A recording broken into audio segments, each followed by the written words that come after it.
오늘도 우리와 함께 하시며 또 살아 역사하시는 우리 하나님의 말씀에 우리의 삶을 이렇게 오픈하는 그러한 자세로 우리 함께 한번 화답하겠습니다. 할렐루야.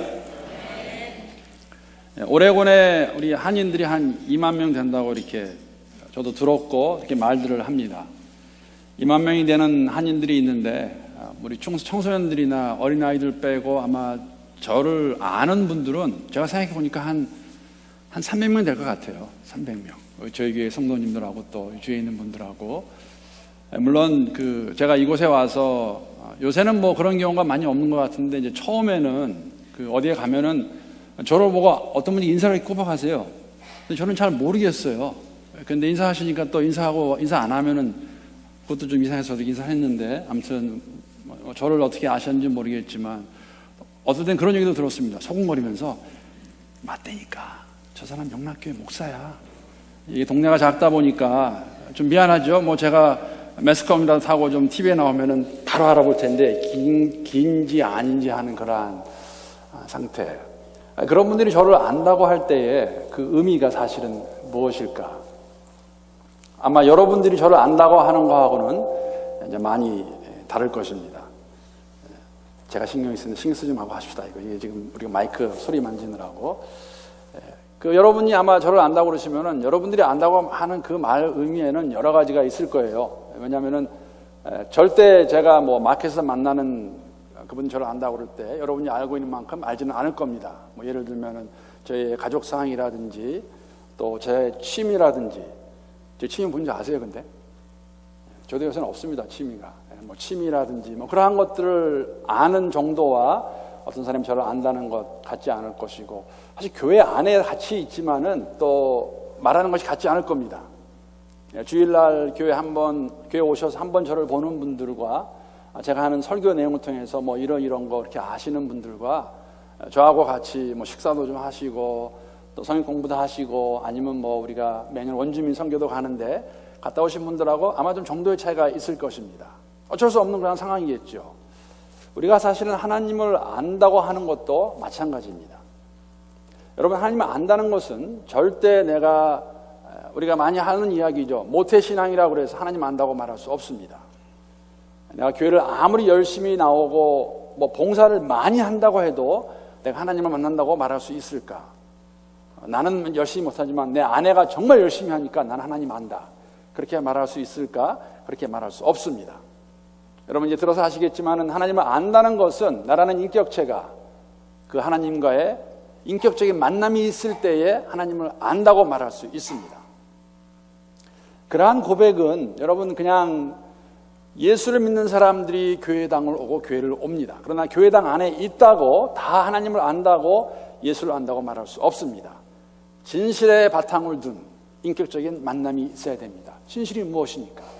내가 길이요 진리요 생명이니 나로 말미암지 않고는 아무도 아버지께로 올 자고 말했습니다.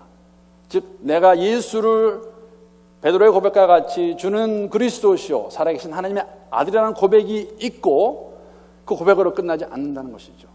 그 고백이 있는 사람들의 삶 가운데는 여러분 불가항력적인, 저는 그렇게 말하고 있습니다. 불가항력적인 불가피한 피할 수 없는 삶의 변화가 있습니다. 변화가 없으면은 둘 중에 하나예요.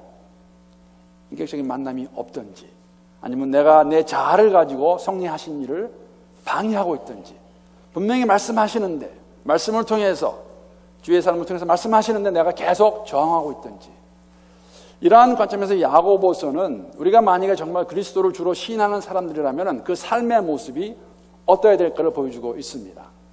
여러 가지 단어가 나오지만 야고보서에서 많이 쓰는 단어 중에 하나가 온전함입니다. 온전하여라. 온전이란 말은 오늘 우리가 단어를 쓰게 되면 성숙입니다. 성숙이란 말은 무엇이냐면은 우리가 예수를 안다 고백할 때 그 삶 가운데 변화되어가는 삶의 모습이 있다는 것이죠. 어떠한 모습이 있을까? 야고보서에 있는데 야고보서 3장 말씀 우리가 함께 오늘 보도록 하겠습니다. 야고보서 3장 1절부터 12절까지 말씀 함께 한번 찾아서 교독하도록 하겠습니다. 신약 374페이지에 있습니다. 야고보서 3장 1절부터 12절까지 말씀.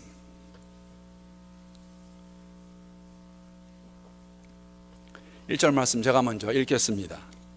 내 형제들아 너희는 선생된 우리가 더 큰 심판을 받을 줄 알고 선생이 많이 되지 말라.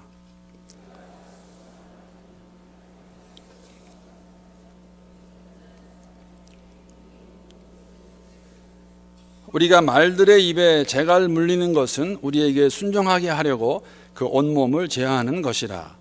또 배를 보라. 그렇게 크고 광풍에 밀려가는 것들을 지극히 작은 키로서 사공의 뜻대로 운행하나니 이와 같이 혀도 작은 지체로 돼 큰 것을 자랑하도다.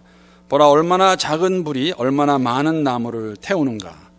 혀는 곧 불이요 불의 세계라. 혀는 우리 주체 중에서 온몸을 더럽히고 삶의 수레바퀴를 불사르나니 그 사르는 것이 지옥불에서 나느니라. 여러 종류의 짐승과 새와 벌레와 바다의 생물은 다 사람이 길들일 수 있고 길들여 왔거니와 혀는 능히 길들일 사람이 없나니 쉬지 아니하는 악이요 죽이는 독이 가득한 것이라. 이것으로 우리가 주 아버지를 찬송하고 또 이것으로 하나님의 형상대로 지음을 받은 사람을 저주하나니 한 입에서 찬송과 저주가 나오는도다. 내 형제들아 이것이 마땅하지 아니하니라. 샘이 한 구멍으로 어찌 단물과 쓴물을 내겠느냐. 내 형제들아 어찌 무화과 나무가 감람 열매를 포도나무가 무화과 나무를 맺겠느냐. 이와 같이 짠물이 단물을 내지 못하느니라. 아멘. 하나님의 말씀입니다. 신약을 읽다 보게 되면은 신약의 많은 부분이 서신서임을 알게 됩니다. 서신서라는 말은 편지입니다. 사도 바울이 되었던 사도 베드로가 되었던 사도 요한이 되었던 아니면 야고보가 되었던 초대교회 교회들에게 쓴 편지입니다. 이유는 분명히 있었습니다. 로마서를 보게 되면 우리가 알 수 있는 것은 얼마나 사도 바울이 로마를 가기 원했었나. 그러면서 가기 전에 로마의 교회 교인들에게 성도들에게 교리에 대해서 쓰고 있는 편지인 것을 알 수가 있습니다. 고린도 전서나 후서를 보게 되면 우리가 알 수 있는 것은 고린도 교회만큼 문제가 많았던 교회가 없다는 것을 알 수 있겠죠. 내용도 내용이지만 분량도 만만치 않습니다.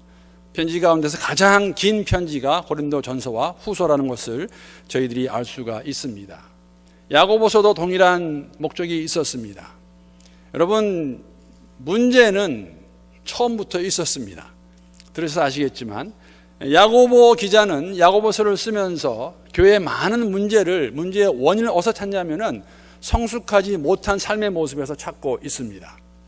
야고보서를 보게 되면은 인내를 다루고 있습니다. 1장에서 성숙한 크리스찬은 참을 줄 안다고 그렇게 말하고 있습니다. 2장을 보게 되면 믿음의 행위에 대해서 말하고 있습니다. 내가 믿음이 있다고 고백하느냐? 그러면 행함을 좀 보여라. 행함이 없는 믿음 어떻게 너희를 구원할 수 있겠느냐라고 2장에서 다루고 있습니다. 4장에서는 성도들 간에 교회 안에 있는 교인들 간에 있었던 싸움과 시기에 대해서 다루고 있고 5장을 보게 되면 물질관에 대해서 설명하고 있습니다. 물질만을 인생의 전부로 삼고 살아가는 생각과 자세는 크리스천의 자세, 성숙하지 못한 사람들의 모습임을 설명하고 있고 오늘 함께 나누기 원하는 3장의 말씀은 언어에 관한 것입니다. 좀 더 그냥 straightforward하게 말하면은 여러분과 제가 다스리지 못하는, 자제하지 못하는 혀에 관한 이야기입니다. 말에 관한 이야기입니다. 야고보 기자는 그렇게 말합니다. 교회 안에 왜 문제가 많으냐? 너희가 성숙하지 못한데 그 이유 중에 하나가 뭐냐면 너희들 가운데 정말 많은 사람들이, 저는 많은 사람이 아니라 모든 사람을 생각합니다. 혀를 잘못 사용하기 때문에, 혀를 다스리지 못하기 때문에 이런 일이 있다고 그렇게 저희들에게 말해주고 있습니다. 오늘 이 본문 말씀을 가지고 사실은 제가 제목을 말이라고 했는데 물론 그 말 그렇게 받아들여도 의미는 통합니다. 말이 많은 뭐 그렇게 말할 수 있겠지만은 사실은 이 말이 의미가 같지 않습니다.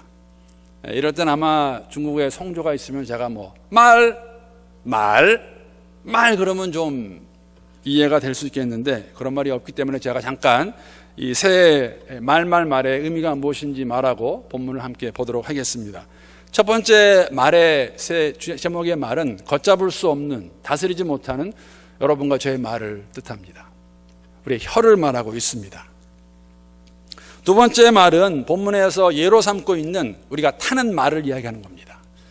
얼마나 우리의 말이 정말 천방지축인지 다스릴 수 없는 것을 보여주는 그 말을 의미하고, 세 번째 말은 예수 믿는 사람들이 하나님을 찬양하는 말을 의미하고 있습니다. 이런 제목 가지고 하나님께서 우리에게 오늘 이 아침에 무슨 말씀을 전해주실까? 여러분, 제가 그렇게 말씀드렸습니다. 혀 같고 찔리지 않은 사람이 어디 있을까? 목사라고? 아니요. 1절을 보게 되면 1절 말씀은 어떻게 보면 우리 목사들에게, 특히 말을 도구로 가지고 살아가는 자들에게, 지도자들에게 직격탄 날리는 거 아닌가 생각합니다. 1절 말씀 보게 되면 내 형제들아 너희는 선생된 우리가 더 큰 심판을 받을 줄 알고 선생이 많이 되지 말라. 무서운 말입니다, 여러분. 선생의 헬라어의 단어는 랍비인데, 랍비의 뜻은 큰 사람, 위대한 사람이라는 의미가 있습니다. 많은 유대인들이 예수님 당시에도 그랬고 초대교회에도 선생이 되기 원했습니다. 지도자가 되기 원했고 교사가 되기 원했다는 것이죠. 그 이유 중에 하나가 뭐냐면은 여러분들 아시지 않습니까? 교회 안에서 목사만큼 정기적으로 강대상에 서서 설교하는 사람이 어디 있습니까? 그 당시에도 말을 한다는 것은, 가르친다는 것은 많은 사람들의 선망의 대상이었고 특권이었습니다. 아마 그러한 모습이 오늘날의 목사의 모습이 되겠죠. 1절 말씀은 저는 개인적으로 적용을 합니다. 목사들아, 말 조심해라. 왜? 더 큰 심판이 있을 것이다. 문제는 너나 나나 할 것 없이 이렇게 말하기 좋아하고 선생이 되기 원했을 때에 초대교회 안에는 갈등과 문제가 많이 있었다는 것입니다. 저는 오늘날 교회도 크게 다르지 않다고 생각합니다. 내가 내 말을 가지고 내 원하는 대로 말을 하게 되면 오늘날 교회 안에 10중 8구의 문제는 아마도 우리가 하는 말로 인하여 생기는 것이 아닐까. 내가 원하는 말, 내가 좋아하는 말, 내 감정에 충실해서 하는 말들로 인해서 교회 안에 문제가 생기는 것이 아닐까. 왜냐하면 2절에 보게 되면 그렇게 저희들에게 경고하고 있습니다. 우리가 다 실수가 많으니 만일 말에 실수가 없는 자라면 곧 온전한 사람이라 능히 온몸도 굴레 씌우리라. 말에 실수 없는 사람이 어디 있겠습니까? 전부 있습니다. 100이면 100 다 있는 것이 말의 실수라는 것, 2절의 본문의 말씀을 보지 않더라도 우리가 다 공감할 수 있고 동의하는 것이라고 저는 생각합니다. 그렇기 때문에 다시 한번 정기적으로 이 강단에서 말씀을 전하는 저에게 있어서는 이 강단을 사용해서 만약에 나의 욕심과 나의 생각을 전한다면 거기에 대한 심판이 있을 것이라는 두렵고 떨리는 마음으로 주 앞에서 말씀을 전해야 된다는 생각을 해보았습니다. 여러분, 혀는 굉장히 무서운 것입니다. 정말 무서운 것입니다. 오늘 본문에 보게 되면 이 혀가 얼마나 무서운 것인 것을 세 가지 예로 저희들에게 보여주고 있습니다. 첫 번째는 조금 전에 말씀드린 것 같이 길들여지지 않은 야생마와 같은 그러한 모습을 저희들에게 보여줍니다. 정말 천방지축으로 날뛰는 그 말을 어떻게 하면 온순하게 다스릴 수 있을까? 방법은 하나입니다. 그 말의 입에다가 재갈을 물리는 것입니다. 다른 방법이 없습니다. 제멋대로 온 힘과 다해서 날뛰는 그 말과 같은 것이 우리의 혀라고 말합니다. 얼마나 쉽습니까, 여러분? 내 혀를 누릴 수 있는 것이. 그것을 이러한 말에 비교하고 있습니다. 또 다른 예는 본문에 나와 있듯이 큰 배, 아무리 큰 배라 할지라도, 야고보 당시에 가장 큰 배가 얼마나 컸는지 저는 알 수 없습니다. 그러나 아마 작진 않았을 것입니다. 아무리 큰 배라 할지라도 그 배를 움직일 수 있는 것이 있다면 아주 작은 키라고 그렇게 말하고 있습니다. 엄청나게 큰 배에 비해 보이지 않는, 누구도 알아주지 않은 것 같지만은 그 작은 키가 있어야 배를 움직일 수 있듯이 우리의 아마 전체를 움직이는 것이 무엇이냐고 말한다면 아마 혀가 아닐까. 여러분, 내가 하는 말은 그냥 나오는 말이 아닙니다. 내 마음에 품고 있는 것이고 내 생각에 있는 것이 말로 나오는 것이죠. 조건만 맞는다면, 환경만 주어진다면 나는 내 혀를 가지고 마음대로 할 수 있는 것, 큰 배를 움직일 수 있는 것, 아마 나를 움직일 수 있는 것이 혀라고 저희들에게 보여주고 있습니다. 더 나아가서 혀를 작은 불에 비유합니다. 아무리 작은 불이라 할지라도 그 불이 조건만 맞으면 많은 나무를 태울 수 있다고 저희들에게 말해줍니다. 내가 아무리 사소하게 아무 의미 없이 한 말이라 할지라도 그 말이 잘못되기만 하면, 잘못 전해지기만 하면 그 말은 교회 전체를 흔들 수도 있습니다. 작은 불에 비하고 있는 것이죠. 저는 사실 이거를 개인적으로 잘 알아요. 이게 뭐 인생의 고백인지 모르겠지만, 초등학교 6학년 때 제가 제 동네에 있는, 그 동네가 어디냐면은 동작동 국립묘지 뒷산입니다. 거기 제가 살았습니다. 산동네 바로 밑에. 친구들하고 겨울에 하도 추워서 산에서 모닥불 튀는다고 이렇게 불 장난하다가 갑자기 바람이 확 불어가지고 산불 났습니다. 산불 나가지고 얼마나 고생했는지 보기는 그런 것 같지 않은데 제가 그런 면이 좀 있는 것 같아요. 그래서 여러분 아무리 작은 불이라 할지라도, 여러분 캘리포니아에서 많이 듣지 않으십니까? 산불 나는 거 보통은 거의 타다가 조금 남은 담배 꽁초예요. 그거로 산을 다 홀랑 태울 수 있는 그런 작은 불에 저의 혀를 비교하고 있습니다. 여러분, 이러한 불의 위력에 대해서 여러분과 저는 사실 경험적으로 알고 있지 않습니까? 아무리 사소한 말이라 할지라도, 아무리 정말 보잘것없는 말이라 할지라도 그 말을 누구와 언제 어떤 상황에서 어떠한 톤으로 말하냐에 따라서, 어떠한 제스처로 말하냐에 따라서 그 말이 잘못 와전되면 걷잡을 수 없는 오해와 다툼의 빌미가 되고 있다는 것을 우리는 너무나 잘 알고 있습니다. 나는 아무 의도 없이 말했음에도 불구하고 그 말이 하나만 건너가게 되면 얼마나 많은 문제를 일으키고 있는지 저희들은 알고 있지 않습니까? 한국 속담에 그런 말이 있어요. 말 한마디에 천냥빚 갚는다. 말의 중요성입니다. 천냥빚 갚는 것이 중요한 것이 아니라 말만 잘해도 상대방의 마음을 움직일 수 있다. 그런 의미가 아니겠습니까? 아내에게 따뜻한 말 한마디만 잘해도 여러분 저녁상의 반찬이 달라지는 거 아세요? 음식이 왜 이래? 짜도 매워도 3층밥이 나와도 그거 참 맛있네. 한마디 하면 아마 궁극적으로는 좋은 밥 먹을 수 있을 것입니다. 제 경험 아닙니다. 들은 이야기였습니다. 이런 예화가 있습니다. 옛날에 박만득이라는 그런 백정이 있었는데 그 백정에게 두 양반 어른이 고기를 사러 왔습니다. 한 양반은 하는 습관대로 그렇게 말합니다. 야, 만드가 고기 한 건 다오 라고 말했더니 만드기가 네 하면서 고기 한 건을 주었습니다. 다른 양반 어른은 그 만드기에게, 박만드기입니다, 박서방 고기 한 건 주게 라고 따뜻하게 부드러운 속으로 말했습니다. 그런데 그 야 만드가 고기 한 건 다오 했던 그 양반 어른이 보니까 다른 양반 어른의 고기가 더 많게 보여요. 많게 보이는 게 아니라 많았습니다. 그래서 야 만드가 했던 그 양반 어른께서 말하는 것이죠.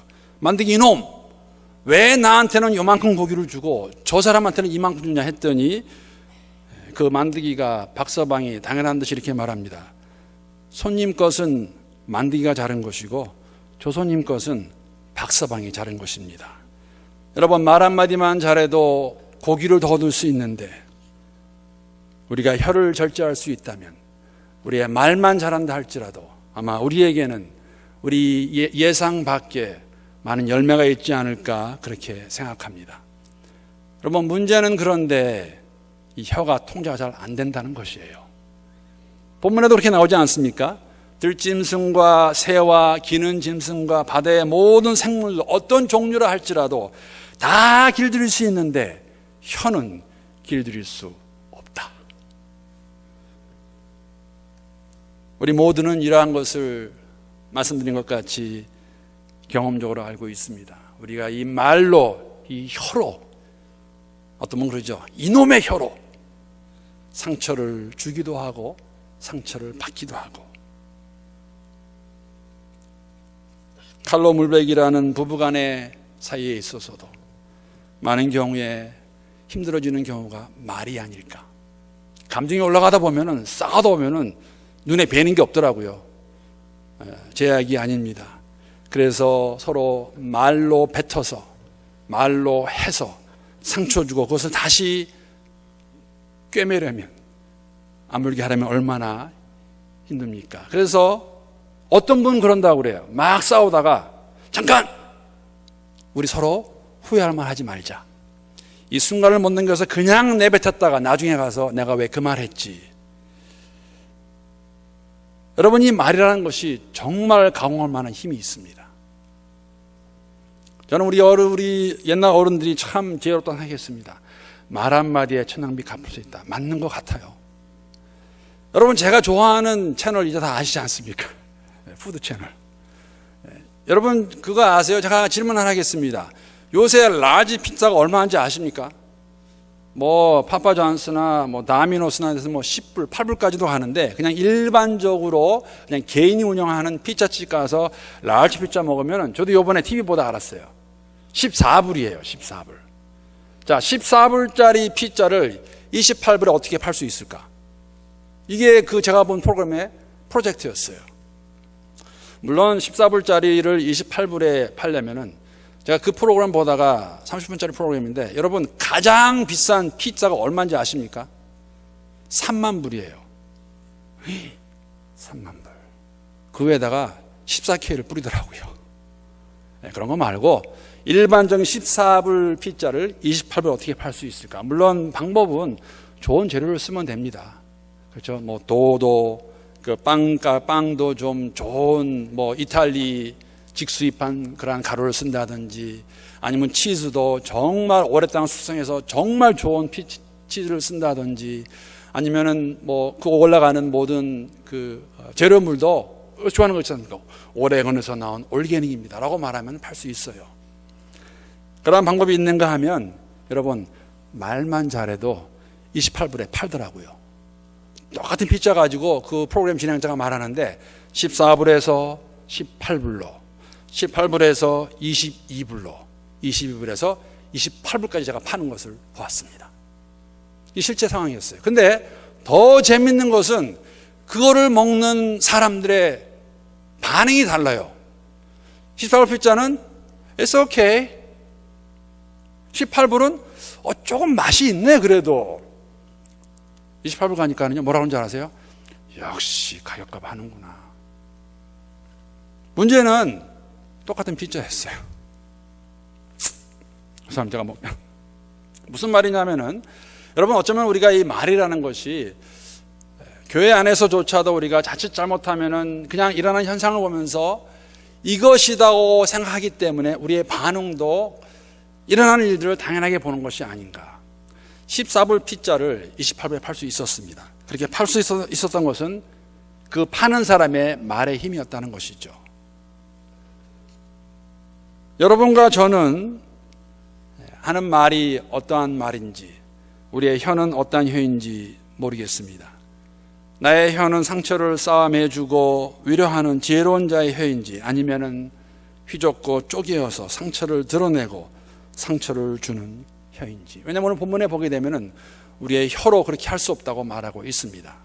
오늘 본문에 나와 있는 9절부터 12절까지의 말씀은 그 내용 그 자체로 우리에게 다시 한번 큰 도전을 주면서 여러분과 저의 혀가 어떤 혀가 되어야 될지 저희들에게 말해주고 있는데, 한번 세 번역으로 제가 올려놨는데 함께 읽어보도록 하겠습니다. 시작. 우리는 이 혀로 주님이신 아버지를 찬양하기도 하고, 또 이 혀로 하나님의 형상대로 지음을 받은 사람들을 저주하기도 합니다. 또 같은 입에서 찬양도 나오고 저주도 나옵니다. 나의 형제 자매 여러분, 이렇게 해서는 안 됩니다. 샘이 한 구멍에서 단물과 쓴물을 낼 수 있겠습니까? 나의 형제 자매 여러분, 무화과 나무가 올리브 열매를 맺거나 포도나무가 무화과 열매를 맺을 수 있겠습니까? 마찬가지로 짠 샘은 단물을 낼 수 없습니다.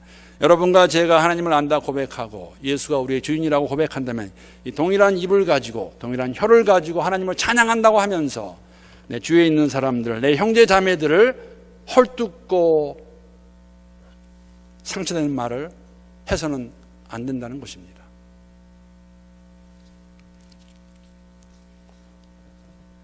여러분, 우리의 혀는 정말 다루기 힘든 것입니다. 성경 어느 곳에 오늘 본문에 있는 8절과 6절의 말씀과 같이 혀에 대해서 이렇게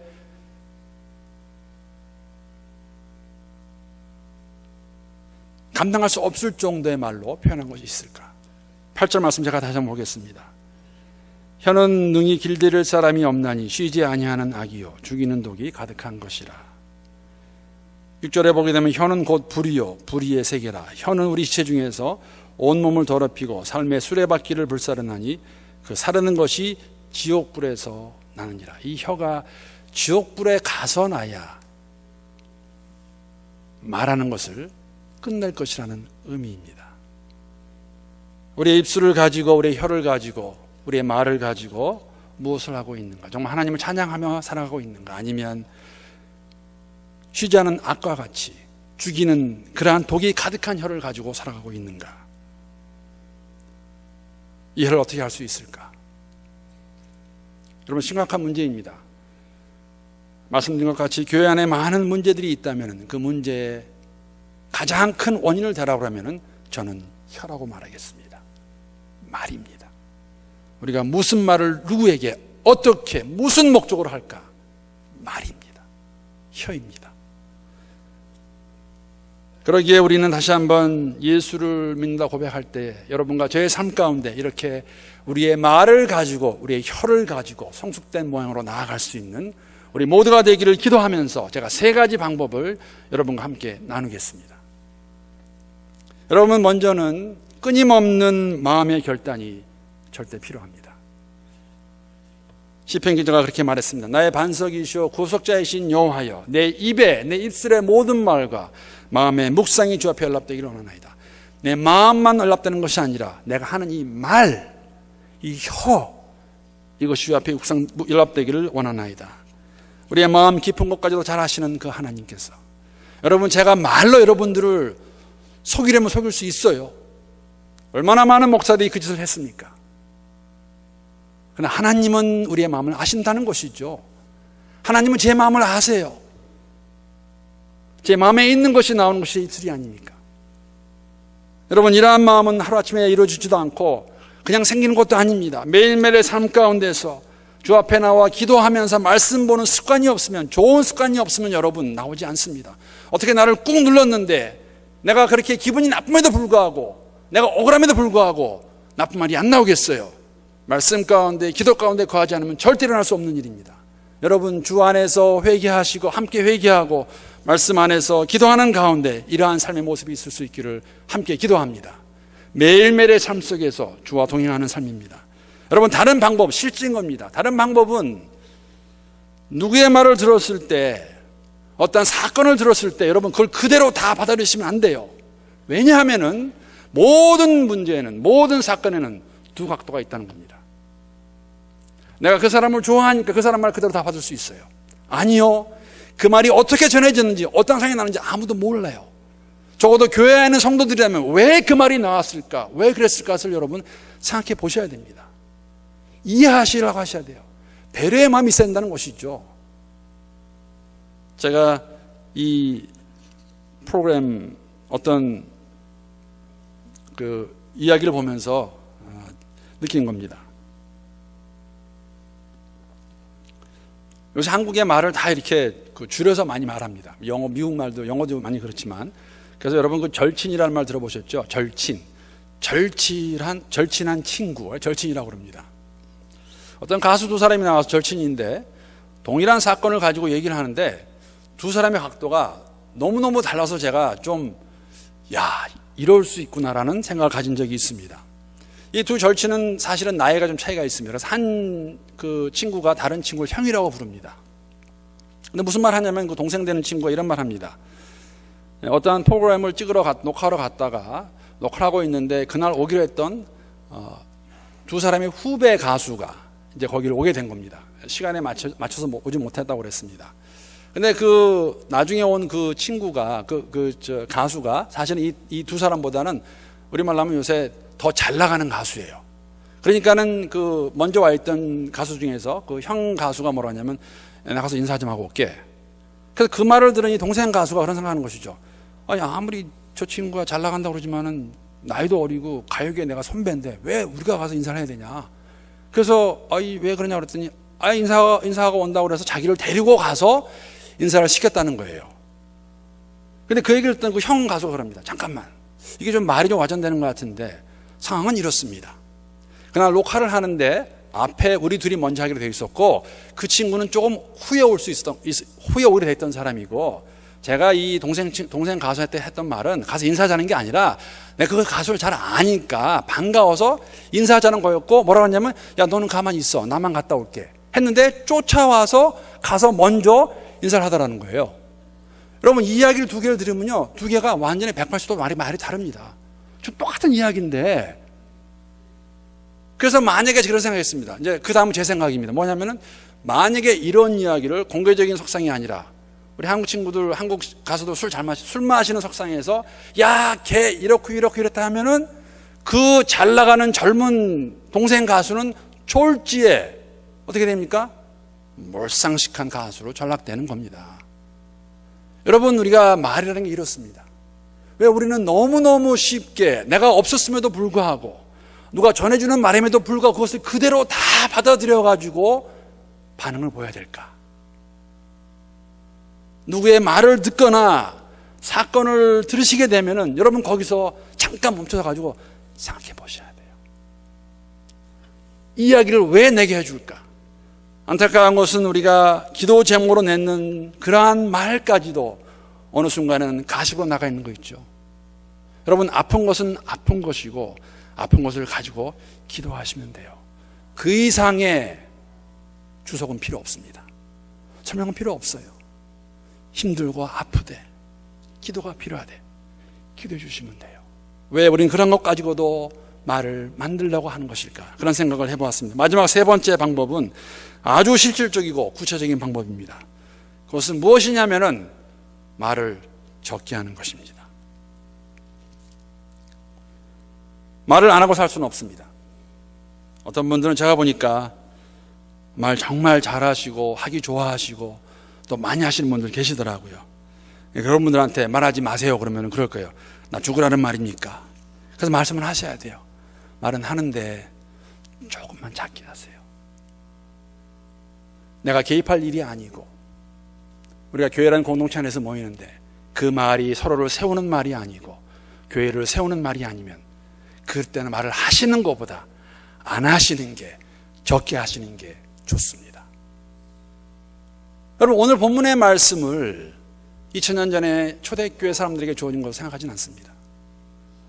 혀를 표현하는 그 말이 얼마나 강하고 심한 말입니까? 악이 가득한 그러한 것으로 표현하고 있습니다.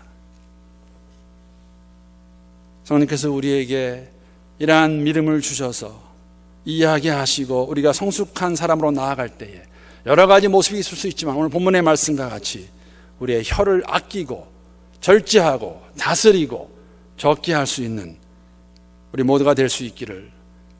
야곱에 보게 되면 그런 말씀이 있습니다. 지혜가 부족한 사람은 하나님께 구하라. 아낌없이 나무라지 않고 주시는 그 하나님께 지혜를 구하면 우리가 지혜로운 자가 되어서 지혜로운 자와 같이 우리가 말을 아낄 수 있고 말을 조심할 수 있을 것입니다. 위로부터 오는 지혜를 가지고 하나님을 찬양하며 감사하는 아름다운 삶을 만들어가는 여러분과 우리 교회가 될 수 있기를, 제가 될 수 있기를 주님의 이름으로 함께 기도합니다.